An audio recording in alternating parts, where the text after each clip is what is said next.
Hello and welcome, my dear students of 12th Standard English Medium in my class of English. And today we are going to discuss the second chapter of your textbook, Flamingo. The name of the second chapter is Lost Spring, which has been written by Anish Jung. Okay, ये story एक story नहीं कह सकते हैं. It is a kind of realistic description from the writer's side about the fate of the poor children, especially those children who live in the slum areas of North India. Okay, and there are thousands of them, unfortunately, in our country who live in such conditions. But before we talk about that, I would just like to give a brief introduction of the writer. The writer Anish Jung, she was born in 1964. Okay, and she was born in Rourkela and spent her childhood and adolescent period in Hyderabad. Hyderabad में उन्होंने बहुत ज़्यादा समय उन्होंने बिताया है. And she received her education in India as well as in US. ठीक है, तो अमेरिका और भारत दोनों में उन्होंने अपना एजुकेशन पाया है. और पेरेंट्स वर बोथ राइटर्स, इसलिए वो खुद भी राइटर हैं क्योंकि उनके माता पिता दोनों राइटर्स हुआ करते थे. Anees Jung began her career as a writer in India. And she is still a very active writer. Okay, she has been an editor and columnist for major newspapers in India.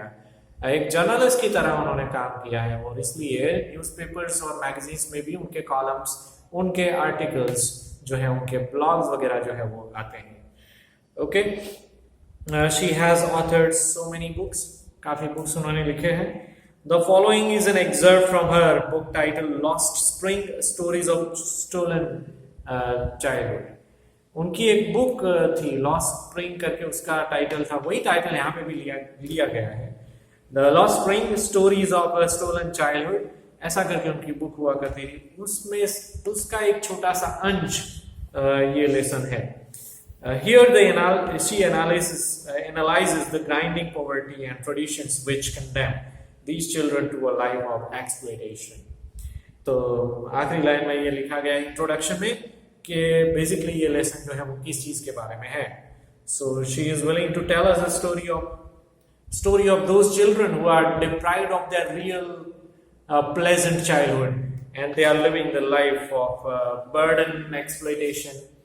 ठीक है, जो चीजें इंसान की जिंदगी में बाद में आती है, वैसी जिम्मेदारियां जो है वो छोटी उम्र के बच्चे उठाते हैं. ऐसी कंडीशन वाले बच्चों के बारे में इस लेसन में उन्होंने बात किया है. Okay, firstly we will talk about the title, the lost spring. Spring basically, as you might be knowing, is the name of a season. Okay, एक बहुत ही अच्छा सुहाना सीजन होता है which symbolises the kind of pleasantness, happiness, full of joy, full of color. ठीक है, ऐसा एक सबसे बढ़िया साल का सबसे बढ़िया सीजन होता है spring season. And similarly, the childhood period is also known to be the most pleasant phase of our life. Childhood also marks the beginning of our life. Okay, इंसान के ह्यूमन लाइफ की शुरुआत जो है वो childhood से होती है. And there are not many responsibilities that the person has to bear during the childhood. Childhood में generally क्या होता है? We like us in an ideal situation, a child is involved in lots of playing time, okay, with his or her friends, and then after the child is supposed to study at that time. ठीक है, वो उनके education का, क्योंकि बहुत सारी चीजें जो है, काफी सारी चीजें वो बच्चा छोटी उम्र में सीखता है. ठीक है, और उसके बाद का पीरियड जो है, चाइल्डहुड का पीरियड चला जाए, उसके बाद उसके एक्सपीरियंस की बारी आती है. But when we talk about childhood, then there are only two things associated with childhood, lots and lots of playing time and then the study times where the child attends the school and gets education. But over here in the story, in this write-up, in this article, we are going to talk about those children with a couple of examples. So we are going to talk about those children who are deprived of their real childhood. तो writer के खुद का experience है यहाँ पे, जहाँ पे Firstly, she talks about Sahib. Sahib एक लड़के का नाम है, छोटा लड़का है, who is a rag picker and he lives in a very poor condition. Delhi के सीमापुरी एरिया में वो रहता है अपने फैमिली के साथ. Okay, and his family has left Dhaka a few years ago. पहले वो ढाका रहते थे, वो छोड़ के अब यहाँ पे in order to make their living they have migrated to India. In this part of our country, ठीक है, but unfortunately they are not in that particular situation where we can say that they are making a good living out of whatever work that they are doing. अपना जो कुछ भी काम कर रहे हैं उससे उनका कोई अच्छा गुजारा नहीं होता है.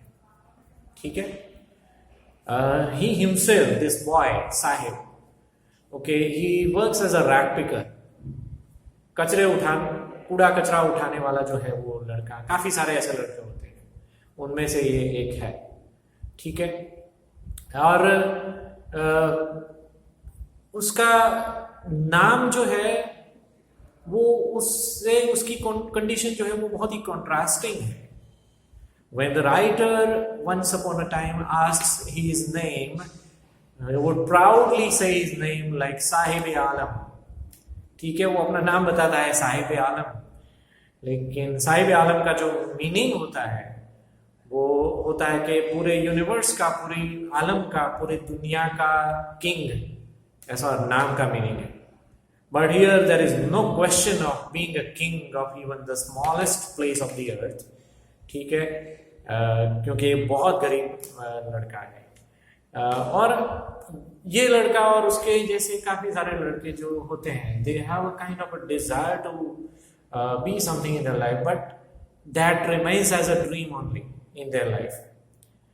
Even up to the extent that while picking the rags, okay, from their surroundings, in case if they are able to find one coin, a coin of a rupee, or by chance a 10 rupee note, then also it's kind of a big achievement, such a biggest happiness in their lives.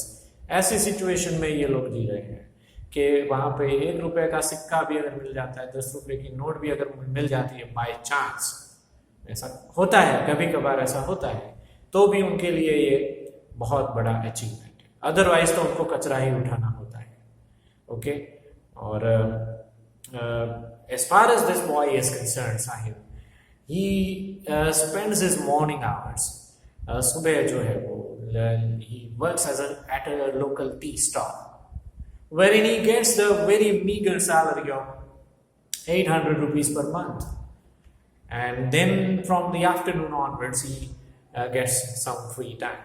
But we can imagine, शायद अगर आपने real life में देखा होगा कि छोटे से tea stall पर काम करने वाले लड़के जो होते हैं उनको कितनी दिक्कत होती है, बहुत सारा काम उनको करना होता है, और unstoppably they have to work hard in order to meet the expectation of their owners. And in return to that, all that they get is a meager salary of 800 rupees, 900 rupees, 1000 rupees at the most. Okay, जो लोग पूरा दिन वहां पे काम करते हैं उनको थोड़ा सा ज्यादा मिलता है, but still it is not quite enough to meet with their expectations of make a decent living. Okay, and government का तो रूल ऐसा है, आपने शायद सेकेंडरी एजुकेशन में ऐसा पढ़ा होगा, आरटी का एक चल रहा है इंडिया में, राइट टू एजुकेशन, जिसके तहत you might have learned in the 9th standard precisely. Okay, as per RT Act, the children of 6 to 14 years of age group, they are required to study and they have a right to education, and in case if their parents are not able to pay the school fees, then they can get a free admission in the government schools. Okay, तो 6 से 14 साल की उम्र के जो बच्चे होते हैं उनको फ्री एजुकेशन पाने का अधिकार है. अगर वो प्राइवेट स्कूल में नहीं जा सकते हैं, फीस नहीं भर सकते हैं, तो obviously in the government sponsored schools also they can avail the education totally free of cost, and up to the extent wherein they would get the uniform also free, and even the books also. And in the distant towns, distant villages, or distant areas, where the people are extremely poor, they would get free food also of one time. यहाँ तक का facility government ने दिया है, लेकिन फिर भी कई बार ऐसा होता है कि may be based on the structure of the society, may be lack of the enthusiasm from the parts of the parents also.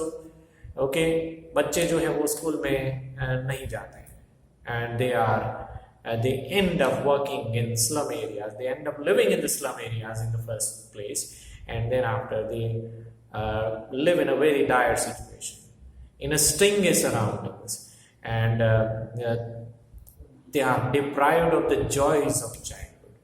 And therefore the writer has given this title as Lost Spring. It means the loss of childhood in case of such poor people. As far as this boy Sahib is concerned, all that he has in terms of his identity in the society is the ration card with his family. दूसरी और कोई identity उनके पास नहीं है. Ration card भी शायद उसके पास इसलिए है, उनके फैमिली के पास, ताकि वो बहुत ही सस्ते दामों में जो गवर्नमेंट की शॉप्स होती है, राशन की शॉप, वहाँ से ग्रेन्स, कुकिंग ऑयल वगैरह प्राप्त कर सकें, शुगर वगैरह. ठीक है. So just for that name से that they have the identity in the name of ration card only. Okay. और writer knows this boy because she regularly visits a particular tea stall in the morning times, and that's where she regularly finds this boy working at the tea stall.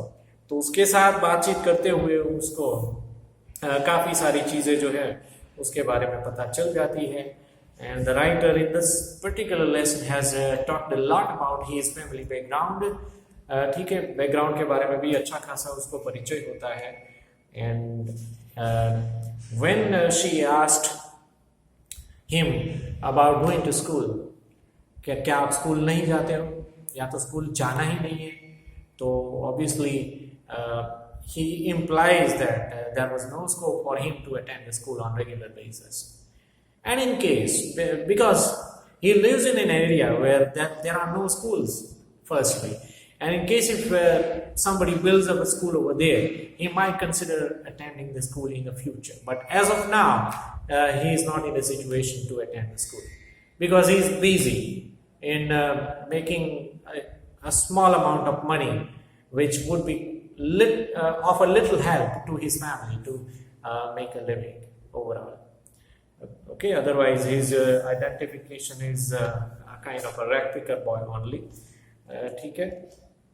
तो ये rag picker बच्चा जो है उसका एक typical picture आपके दिमाग में शायद अगर आता होगा, अगर आपने देखा होगा तो ऐसे काफ़ी सारे हज़ारों बच्चे ऐसे हैं जो बहुत ही एक्सट्रीमली पुअर सिचुएशन में जीते हैं. रैग पिकिंग करने के लिए जब वो जाते हैं, तब वो यानी कचरा उठाने के लिए जब वो जाते हैं, तो उनके कपड़े भी फटे पुराने होते हैं. They literally walk barefoot along with the other friends of the similar level. ठीक है, वो चाहे लड़का हो या लड़की हो, लेकिन उनके 3-4 या उससे थोड़े से ज़्यादा बच्चों के ग्रुप में वो लोग इस तरह से घूमते रहते हैं, कचरा उठाते रहते हैं. ठीक है. And many of such children are in a situation of being beggars also. ठीक है, बीच बीच में ये लोग बैगिंग भी करते हैं. ओके. तो इस तरह से उनका लाइफ है. And other boy that the writer wants to talk about in this lesson is Mukesh. Mukesh नाम है दूसरे लड़के का जो एग्जाम्पल राइटर ने इस लेसन में दिया है, उसका नाम मुकेश है. who is a little bit more enthusiastic about becoming something in his life. Okay, and he comes across to meet him, the writer, when she comes across to meet him, तो by chance वो question पूछ लेती है कि क्या बनना है life में, कुछ करना है कि नहीं करना है. Then she came across with an answer from him that he wanted to be a driver, he wanted to drive a car. ठीक है, वो ऐसा बता देता है कि वो कार ड्राइव करना चाहता है. तो obviously at that point it was not quite possible for him. Okay, क्योंकि वो ऐसे एरिया में रहता है, ही बिलोंग्स टू फिरोजाबाद, जो कि ग्लास फैक्ट्रीज का एक हब है, ग्लास फर्नेस या तो ब्लास्टिंग बिजनेस का जो है वो एक हब है Firozabad. And there are so many bangle making factories also, जो कांच की चूड़ियाँ बनती है, ठीक है, उसकी बहुत सारी फैक्ट्रीज फिरोजाबाद में है, वहाँ से बिलोंग करता है। उसके फैमिली का बैकग्राउंड भी कुछ ऐसा ही है कि उसके पिता जो है और उसके पिता के पिता यानी उसके ग्रैंडफादर जो है वो भी ऐसी कोई ग्लास फैक्ट्री में काम करते थे। And the extreme level of like sadness associated with Mukesh life is that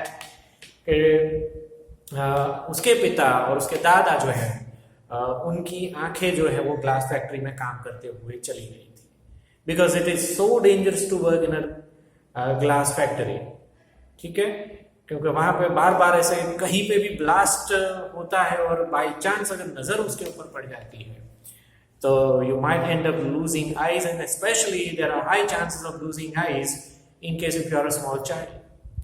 So despite knowing such a dire situation, Mukesh is still confined to work there only.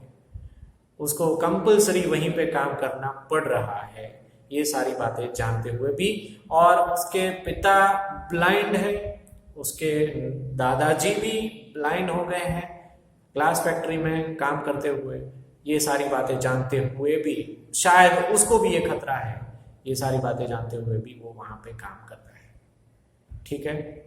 But एक पॉजिटिव चीज ये है मुकेश में कि अनलाइक अदर चिल्ड्रन, क्योंकि इस हालत में जीने वाले जो दूसरे बच्चे हैं वो ऐसे कोई सपने देखते ही नहीं है. Okay, they live the kind of lifestyle of hand to mouth kind of lifestyle we can say, ठीक है, कि हर रोज का खाना उनका मिले उतना तक अर्निंग कर देना है बस आज, ऐसा उनका डेली टारगेट होता है. उसी चीज को हैंड टू माउथ रियलिटी बोलते हैं. तो ऐसे बच्चों की तरह मुकेश नहीं सोचता है, he is a little bit one step ahead of them, कि उसका एक लाइफ में सपना है कि कभी ना कभी वो कार ड्राइव करना चाहता है. And he is willing to learn how to drive a car. He is willing to learn how to repair a car, okay, and he wants to learn all those trade by visiting a garage, okay. लेकिन अभी वो चीज संभव नहीं है, okay. और सबसे ज्यादा दुख की बात ये है, हमने आगे वाले एग्जाम्पल में भी देखा और मुकेश के एग्जाम्पल के लिए भी ये चीज लागू पड़ती है कि जो कायदे कानून गवर्नमेंट के द्वारा बनाए जाते हैं, so many families are poor but they are not aware of the rules, and that's where the question of education comes in front, right. The need of the education is there in such a way that at least the people would come to know about their rights and about the benefits that they would get from certain government policies. So in case if they are not aware of the benefits that they are likely to get from the government or from the government schemes, then they are not going to avail it. That is where the question is. So in case of Mukesh also the similar thing has happened. Probably the family is not aware about the rules, about the laws that the government has implemented. Obviously it is very very difficult for the government to implement to enforce the laws everywhere. हमारा देश बहुत बड़ा है, बहुत बड़ी population है हमारी, इसलिए हर एक जगह पे जाके कोने कोने पर जाके लॉज को एनफोर्स करना संभव नहीं है शायद. तो इसके लिए हमारी जिम्मेदारी ऐसे बनती है, यानी सभी फैमिलीज की जिम्मेदारी बनती है कि उनको कायदे कानून का नॉलेज होना चाहिए.